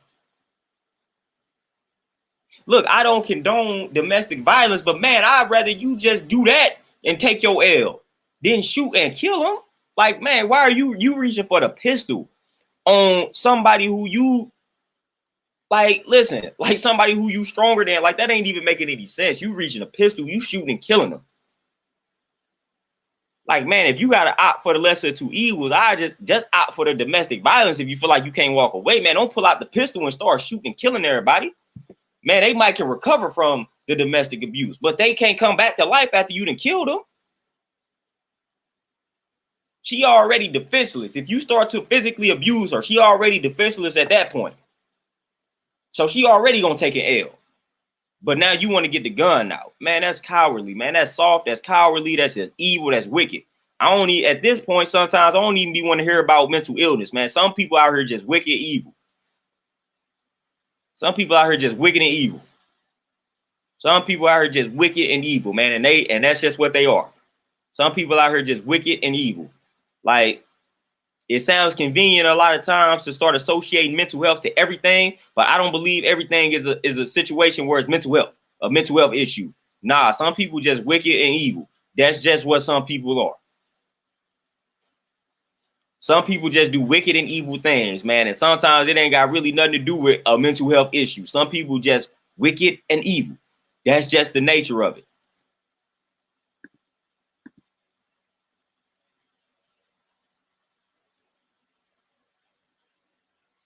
That's just the nature of the situation. That's just the nature of the beast. Some people just wicked and evil, man. Some people just wicked and evil, man. That's just what it is. And we gotta protect our sisters. We gotta protect ourselves from that. We gotta protect them from that, man. That's just really our duty, and that's why I talk about it repeatedly. That's why I talk about it the way that I do. Because I feel like that's on us, man. That's on us. We gotta just do a better job. They shouldn't be living in fear when they are around us. They shouldn't be feeling like, man, we're gonna pull out the pistol and shoot them.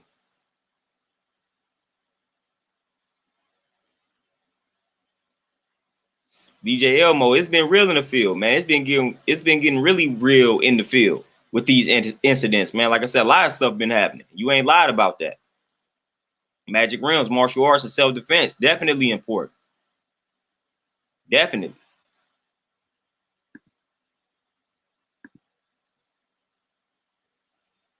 And then the last part of the matrix that gets us, that people are always afraid to talk about, that I talk about religiously, to use the word, is religion. That's something that we also got to break free from.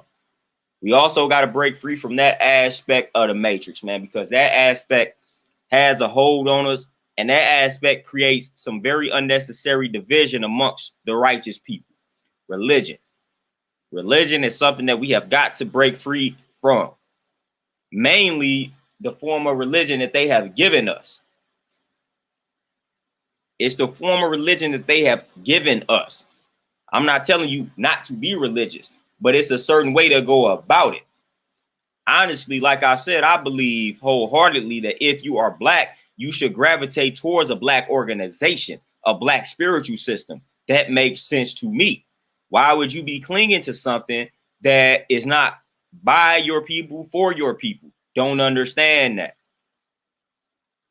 Don't understand that. So I feel like if you're going to gravitate towards a spiritual system, towards a religious type system, and it should be something that's by your people, for your people. That's how I feel about that situation. So if I'm going to cling to something, if I'm going to cling to a religious organization or a spiritual organization, it's going to be for my people. I'm not going to cling to anything that they have given my people. Not doing that. Not doing that. I'm going to cling to something that has me putting up people that look like me, that has me paying homage to people and things that look like me, not paying homage to things that look the total opposite of me. There's no power in that. There is no power in that. No power in that at all. So I'm not clinging to anything of that nature. So if I'm going to cling to anything, I'm going to cling to the black version of it. So if I'm clinging to religion, man, I'm clinging to something that's for my people in a religious manner. Spiritual system. I'm clinging to something that's for my people, by my people. That's what I'm clinging to. That's what I'm representing. That's what I'm adhering to. Point blank, period. And we got a lot of organizations out here. But the crazy thing about it is sometimes you have a harder time getting some black folks to just listen to or be open to the black organizations that's out here. They look at that stuff like it's a cult and all of this type of stuff, man. If you try to talk to a black person about any black organization that's out here, they be like, man, I ain't rocking with that. I ain't fooling with that. But then they fooling with these white religions and they not looking at those religions as a cult.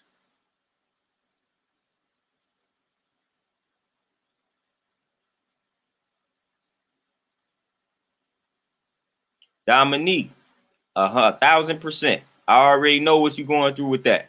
I already know. Magic Realms is programming us in a very bad light.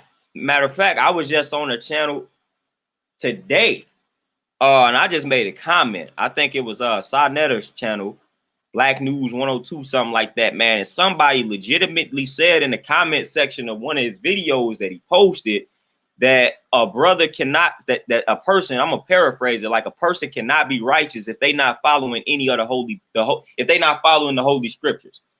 And I said, man, you seriously cannot believe that.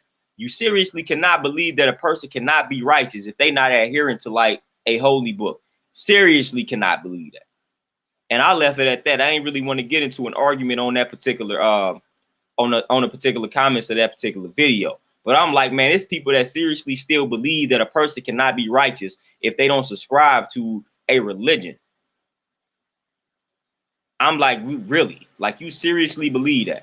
You seriously believe that anybody that's not subscribing to any of the scriptures, they are automatically wicked and evil. And the people that are subscribing to the holy books and the scriptures are good, righteous. Come on, now you just cannot be that naive and gullible. That's why I made the comment that I made. Like, seriously, we got to stop believing that. You have righteous people that follow the scriptures and the holy books. You have unrighteous people that follow the scriptures and the holy books. And you have righteous people that don't fool with any religion. And you have unrighteous people that don't fool with any religion. You have all of that. You have all of that. But to just sit here and say there is no way you can be righteous without a holy book and scripture doesn't make any sense.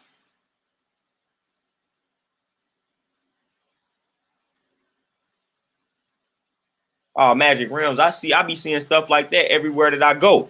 Even when I think the channel ain't even on that, somehow it turns into that. I'll be like, yep, time for me to exit this particular channel. Time for me to exit this particular video.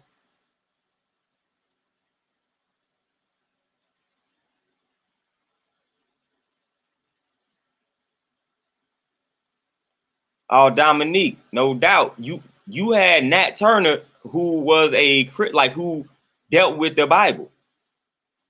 So again, there's certain ways that the Bible must be interpreted.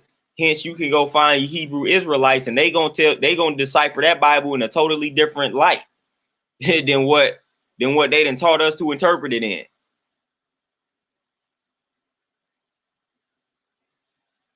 But we got plenty of different spiritual systems, plenty of different like holy books, plenty of different everything, man, to just adhere to and get your jewels from. So we keep acting like it's only one way to maneuver. Several different ways you can move out here, man. You got we got a lot of different spiritual systems, man. We got a lot of different just organizations and cultures, man, you can embrace and be a part of that are black. We talk about black owned, man. We need to support black owned like spiritual systems and organizations and stuff like that. Like we need to support those too.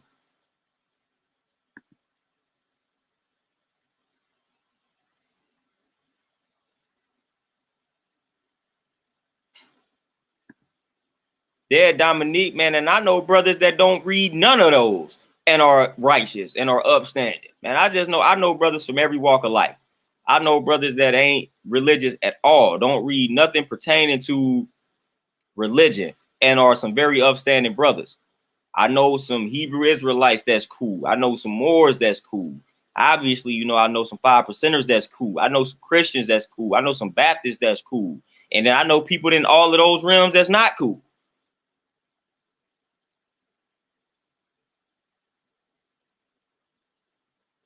West Coast scapegoat. We like that name, by the way. But yeah, a lot of people just use the scriptures to persecute. They use the scriptures to judge other people, but not themselves. So they'll bring up the scripture when it's convenient to condemn and criticize someone else. But when you do the same thing to them, utilizing the same scripture that they tossed in your face, then they want to hit you with, we was born in sin and we not perfect and we a work in progress and God ain't finished with me yet. All type of excuses and justification. But when they see you not adhering to that way of life, then they pull the scripture out on you to condemn and criticize you. Well, how you gonna condemn and criticize me using a holy book that I don't necessarily subscribe to? That makes no sense. You need to use the book that you subscribe to criticize yourself, not somebody that ain't even subscribing to that book.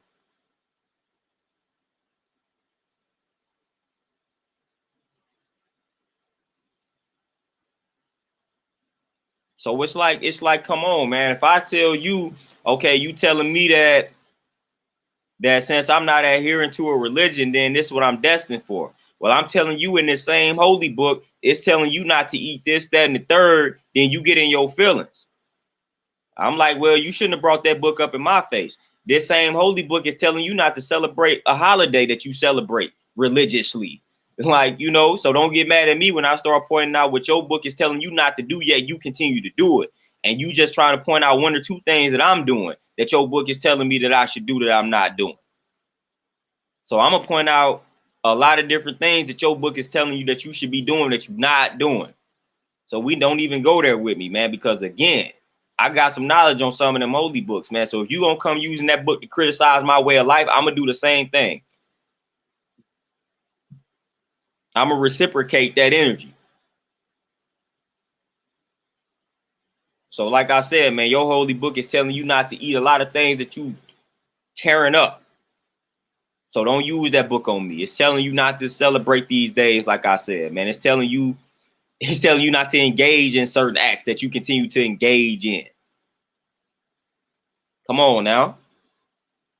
I'm living out more of the reality of this holy book than you are, but yet you using it to condemn and criticize me. And that's what tends to happen. That's what tends to happen.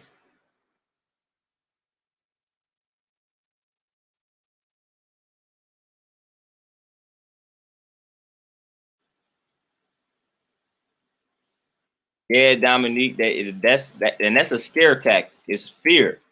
It's fear. They use heaven and hell. That's a fear. Those are fear tactics. That's fear. What better way to get people to believe in something than to instill that fear and say, if you don't believe in this, then you're gonna burn for eternity. You're gonna suffer for eternity. That's fear. That's fear. If you get people to believe that, then you got them. Like, man, I don't want to not, I don't want to burn for eternity. I don't want to suffer for eternity. So that's all fear, man. That's to instill fear. That's exactly what that's for. And you can try that with somebody else, because that's not gonna work on me. Like, that fear doesn't work on me, man. It just doesn't work. It fails every time.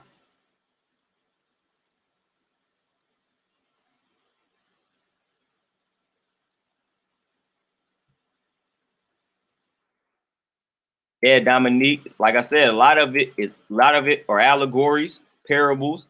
So again, two people look at the same scripture, they're gonna have two different perceptions in regards to what's being read. And neither one is right, neither one is wrong. And we just need to leave it at that. And that's what a lot of people tell me when I break down religion. They tell me that I don't understand that scripture. No, I understand the scripture according to my perception. All you about to do when you say I don't understand the scripture, all you about to do is break down the scripture in your own words.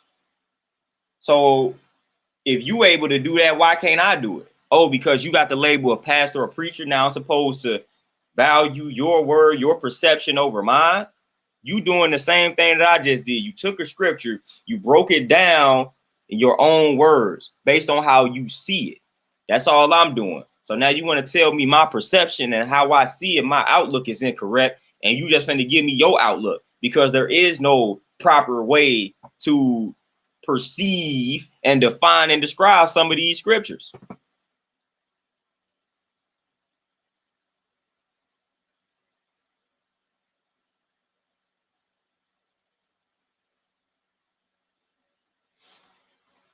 And uniquely Amani. And that's crazy, because what it just ultimately did was create more savages, more hypocrites. That's what it did. But we already knew how it went back in the day when, again, like we had things like the Crusades. They was like, all right, the religion is Christianity, so anybody that don't want to convert, we gonna kill them. Well, we know who the people is that didn't want to convert, the people that look like us. So they was like, all right, cool. So you wanna adhere to this pagan religion, which is something that just opposes to the religion, the popular religion. So if you Christian, you could be a Muslim. That's pagan. Well, we got to kill you. You don't want to convert. You either finna convert to Christianity or you die. Heathens. They wanted to get rid of the heathens. They called you a heathen. If you didn't adhere to their religion back in the day, you was a heathen and they killed you. That's what they did. So pretty much, if we not adhering to the Western religions, then we heathen. So I'm pretty sure I'm considered a heathen. Magic realms, a lot of them, what happens is, a lot of what you mentioned, a lot of religions consider things witchcraft. I can start talking about the subconscious mind and manifesting. They're gonna say that sounds like witchcraft. So anything that involves manifesting something mentally, a lot of religions look at it as witchcraft. Oh, you practicing that witchcraft. Even when you do things like get some sage out and you burn sage, a lot of them say that that's witchcraft. Like anytime that you do something like that, they consider it witchcraft. I got family members, man, that then talked about burning sage, and people that went on the post and said that's witchcraft. You shouldn't be doing that. Whoa, are we serious? We can't even burn sage out here.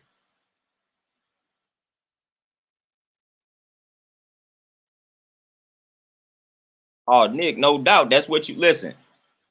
If you subscribe to the Bible, use that Bible to improve your life. Don't use that Bible as a tool to criticize other people. I'm not using my lessons as a tool to criticize other people. I use the lessons for me. The 120 lessons that we got to memorize, that we apply to ourselves. I don't apply these lessons to everybody else and criticize everybody else according to my culture, according to my lessons. Don't do that. It's not what I do. So don't use your holy book as a tool to criticize everybody else. You supposed to use that holy book, your lessons, whatever it is, as a tool to help you. and your universe, your immediate universe, your cipher, your inner circle. That's what that's for.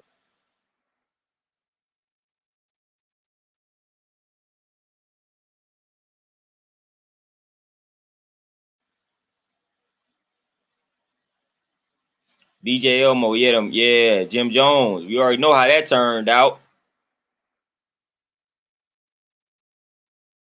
Magic Rims. I can't make it up. Oh, Magic Rim, yeah, they don't fool with meditation. Like for the most part, some of them don't fool with meditation. When you get somebody that's like overly like religious and they look at it in that old school light, nah, meditation, they frown upon it. They frown upon it.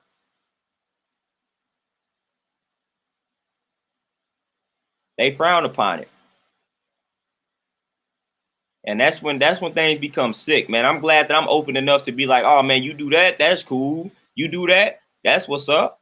You do that, that's peace. I'm not looking at like you do that, that's witchcraft. You do that, that's wicked. That's a sin. Like I'm not looking at things, I'm not looking at things in that light.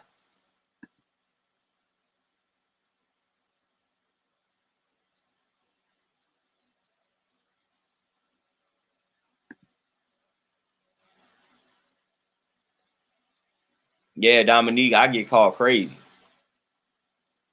Crazy for the most part.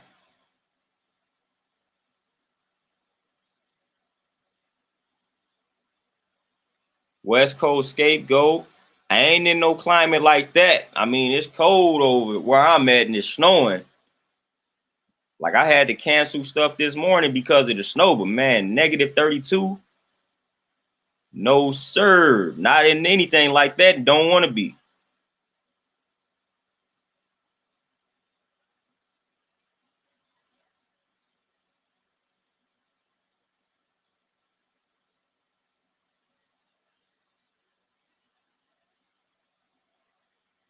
Yeah, Nick Lewis, anything that requires you to go within creates a problem. Creates a problem for the masses.